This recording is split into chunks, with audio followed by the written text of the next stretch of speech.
मैत्रिणींनो, मी दीपाली निधीज किचन मध्ये तुमचं सर्वांचं मनापासून स्वागत करत आहे। आज मी तुम्हाला मे महिना म्हटला की कोकणा साईडच्या प्रत्येक घरोघरी हा पदार्थ बनवला जाणारा म्हणजे आंब्याचं रायतं। रायत्याचं नाव काढता सगळ्यांच्या तोंडातून कसं पाणी निघतं ना की वाव, की तो फ्लेवरच खूप सुंदर असतो। चला तर आपण आहे ना आज निधीज किचन मध्ये तुम्हाला मी आंब्याचं रायतं दाखवणार आहे। चला तर बघायला जाऊया। त्याचपूर्वी तुम्ही हा व्हिडिओ संपूर्ण बघा आणि माझा अजून चॅनल तुम्ही सबस्क्राइब केलं नसेल तर तुम्ही सबस्क्राइब करा, शेअर करा आणि लाईक करायला विसरू नका। चला तर साहित्य बघू। मी 12 रायवळी आंबे घेतल्यात। रायवळी आंबे तुमच्याकडे अवेलेबल नसतील तर तुम्ही छोटे बेटकी आंबे पण घेऊ शकता। गूळ घेतलाय मी 1 मोठी वाटी, धणे घेतलाय, मेथीचे दाणे घेतले, मीठ घेतलंय, हिंग घेतलाय, कढीपत्ता घेतलाय, लसूण आहे, हळद, मोहरी, मिरच्या मी 7 ते 8 मिरच्या घेतल्या, कोथिंबीर, सुक्या लाल मिरच्या, काश्मीरी लाल मिरची आहेत ह्या, 1 उभा चिरून कांदा घेतलाय, ओलं खोबरं घेतलं, हे तेल। चला तर आपण ना पुढच्या कृतीकडे वळूया। आपण आहे ना एक बाउल घेतलाय, बाउलमध्ये ना मी आपले हा काश्मीरी लाल मिरच्या आहेत त्या टाकल्या, त्याचबरोबर मी हे जे धणे घेतले होते ते पण ह्याच्यामध्ये टाकले, जे मेथी घेतलेली ती पण ह्याच्यामध्ये टाकले। आता आपल्याला ना हे सगळं साहित्य आहे ना ते आपल्याला आता भिजत टाकायचं आहे। जरा जवळजवळ आपल्याला हे 15 ते 20 मिनटं तरी आपल्याला हे मिरच्या पूर्णपणे भिजल्या पाहिजे। आपण आता हे साईडला ठेवूया। आता आपण दुसऱ्या कृतीकडे जाऊया। आता आहे ना हे जे आपण रायवळी आंबे घेतलेले आहेत ते रायवळी आंबे आपण आता त्यातलं साल काढून घेऊया। अशा पद्धतीने आपण त्याचं साल काढून घ्यायचं आहे।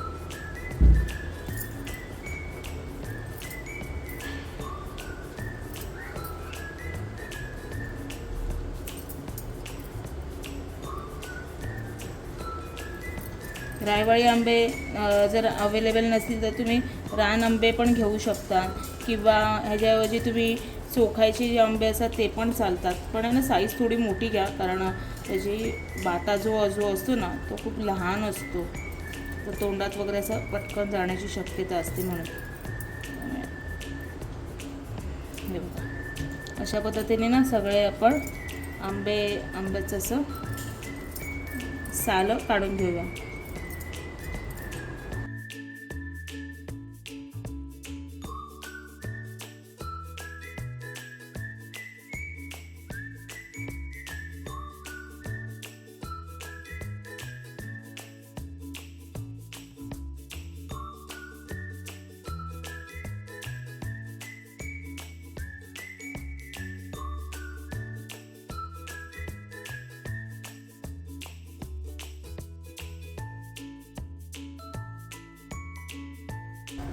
अशा पद्धतीने आपण ना जे आंबे घेतले होते ते सगळे असे सोलून व्यवस्थित घेतलेले आहेत सालं काढून आपण। आता ना आपण काय करायचं, साईडला ठेवूया आंबे। मिक्सरचं भांडं घेतलं आहे आपण, जे मगाशी मिरच्या ज्या भिजत घातल्या होत्या, मिरच्या, धणे आणि मेथी, ते आपण मिक्सरमध्ये आता वाटून घेऊया।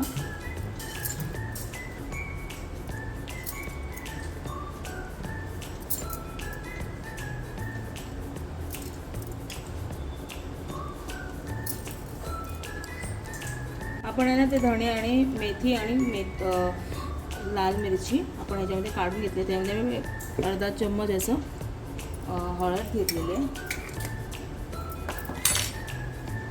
कांदा घेतला आहे, 1 कांदा पूर्ण आपण चिरून घेतलेला। आता आपण हे जे खोबरं घेतलं आहे ते खूप प्रमाणात आहे, तर आपण ना थोडे अशी वाटून घेऊया, म्हणजे 2 बॅचमध्ये हे खोबरं होईल आपलं वाटून। त्याचबरोबर आपण ना ह्या ज्या मिरच्या आहेत ते आपण आपल्याला ह्या वाटपामध्येच टाकायचे आहे। हे जे लसूण आहे ते पण आपल्याला वाटपात टाकून घ्यायचे। चला तर आता मी ह्याचं वाटप करून घेते। आपण जे मिक्सरच्या भांड्यामध्ये वाटप घेतलेलं होतं खोबरं मिरचीचं, ते सगळ्याचं वाटप करून झालेलं आहे आणि अशा पद्धतीने बारीक पेस्ट करून घेतलेली आपण ही. तर चला, तर आपण फोडणीची तयारी करूया. मी कढई तापात ठेवली आणि त्यामध्ये तेल टाकलं आहे. आता आपलं तेल तापलं की नाही आपण बघूया. मग आपलं आता तेल तापलेलं आहे. हे बघा, आता आपण हे कढीपत्ता आणि मोहरी टाकून घेऊया. ओके, आणि आपलं जे हिंग आहे हिंग पण टाकून घेऊया आपण. त्याचबरोबर आता ही व्यवस्थित आपली फोडणी झाली पाहिजे.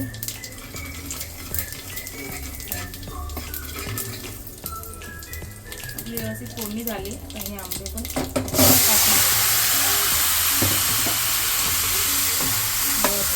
हे सगळे फोडणी ढवळून घ्यायचे.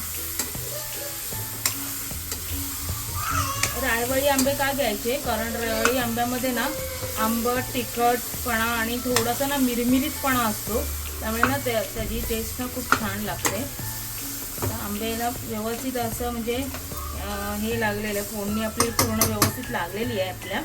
तर आपण ना हे वाटप पण टाकून सगळं मिक्स करून घेऊया.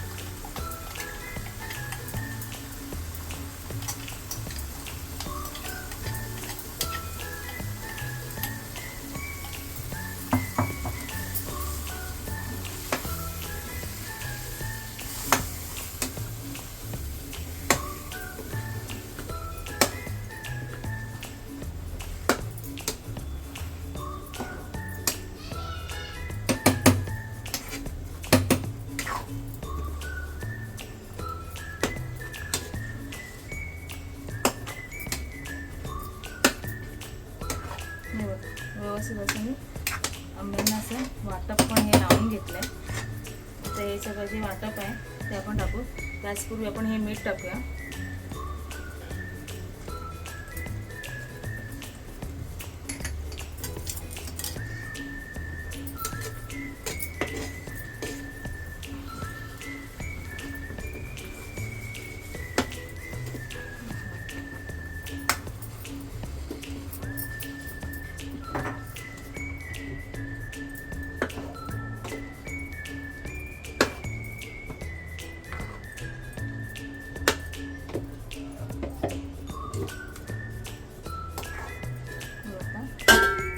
व्यवस्थित असं ह्याला मी वाटप लावून घेतलं आहे आणि आपण ना हे जरा 2 ते 10 मिनटासाठी शिजत ठेवू.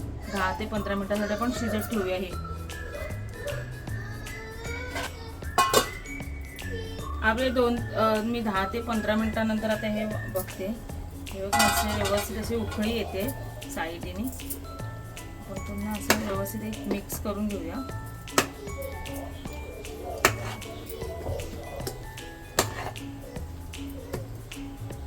सुंदर असा कलर आला आपल्या ग्रेव्हीला. एका साईडला ना मी हे जे आपलं वाटपाचं भांडं होतं ते धुवून घेतलं आणि त्यातनं पाणी जे होतं ते पाणी मी गरम करायला ठेवलं आहे. आपल्याला कुठच्या पण म्हणजे वाटपाची भाजी करू किंवा काय करू त्यासाठी आहे ना आपण कधी पण आहे ना गरम पाणी वापरायचं, थंड पाणी नाही घ्यायचं. कारण गरम पाणी आपलं जे आता ही भाजी होते आणि ह्याच्यामध्ये आपण थंड पाणी टाकलं ना ह्याच्या टेम्परेचरने ना आपल्या भाजीची चव पूर्ण बिघडते. म्हणजे आपण जेव्हा गरम पाणी टाकतो त्याची चव आहे ना जशी त्यापेक्षा पण चांगली चव येते. म्हणून कधी पण आहे ना गरम पाणीच टाकायचं. व्यवस्थित मिक्स करून घेतलंय मी. आणि आता पाण्यामध्ये कारण त्यामध्ये वाटप होतं ना थोडंसं आपलं ते मिक्सरमध्ये ते मी पूर्णपणे असं मिक्स करून घेतलं पाण्यामध्ये. आता व्यवस्थित ढवळून घेऊया.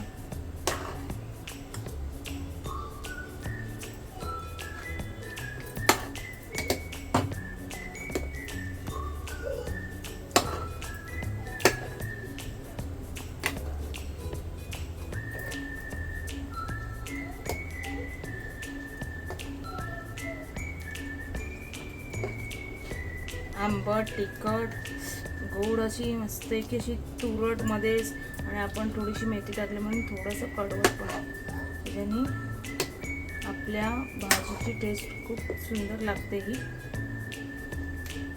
तुमच्यासाठी ह्या भाजीला काय म्हणतात ते सांगा.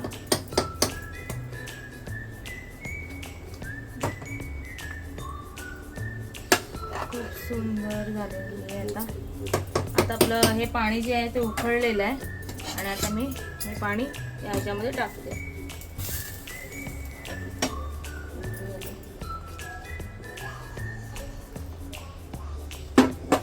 जेवढं पाहिजे ना तेवढंच पाणी टाकून तुम्ही मिक्स करून घ्या. मला जेवढं पाणी हवं तेवढं मी मिक्स करून घेतलेलं आहे. आणि ना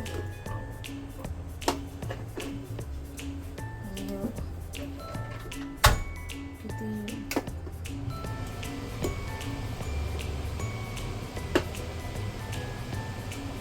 तुम्हाला कसं म्हणजे कसं कन्सिस्टन्सी पाहिजे, पातळ पाहिजे, घट्ट पाहिजे, त्या हिशोबाने तुम्ही ठेवू शकता.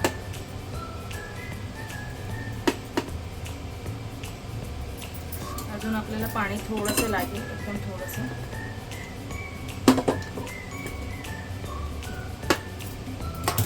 चला आता आपण हे पाणी टाकून उकळलेलं पाणी टाकलेलं.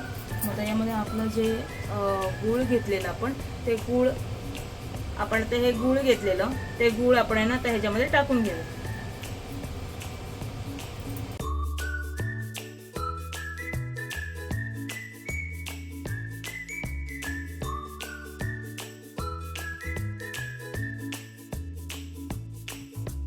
थोडीशी बारीक चिरून घेतलेली कोथिंबीर टाकू.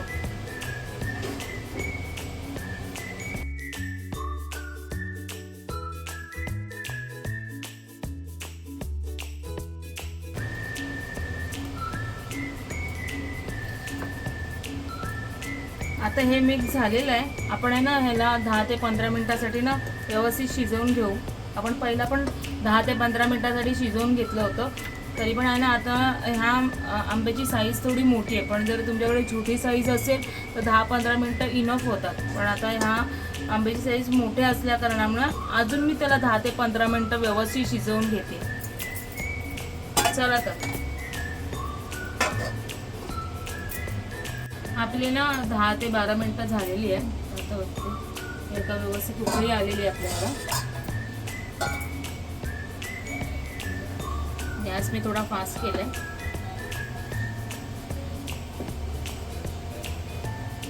व्यवस्थित गूळ आणि आपले आता पाणी टाकून घ्यायचं ते व्यवस्थित मिक्स करून घेऊया. हे बघा किती सुंदर झालेलं आहे. कलर पण खूप सुंदर आलाय आपल्या रायत्याला. याचा स्मेल पण खूप सुंदर येतो एकदम.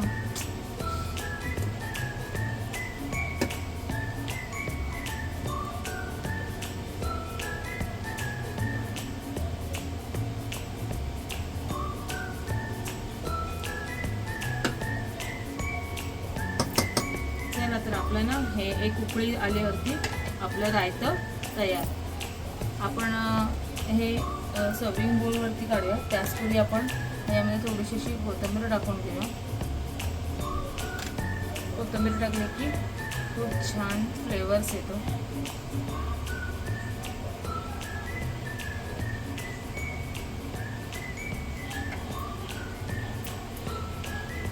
चला आता मी हे ना सगळं सर्विंग बोलमध्ये काढून घेते.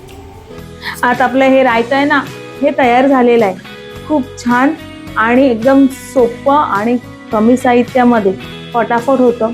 तुम्ही पण आहे ना हे रायतं तुमच्या घरी करून पहा आणि कसं झालंय मला कमेंट्स बॉक्समध्ये सांगा. आणि माझ्या चॅनेलला अजून तुम्ही सबस्क्राईब केलं असेल सबस्क्राईब करा, शेअर करा, लाईक करा. बाय. नेक्स्ट व्हिडिओमध्ये भेटू आपणच. चला तर.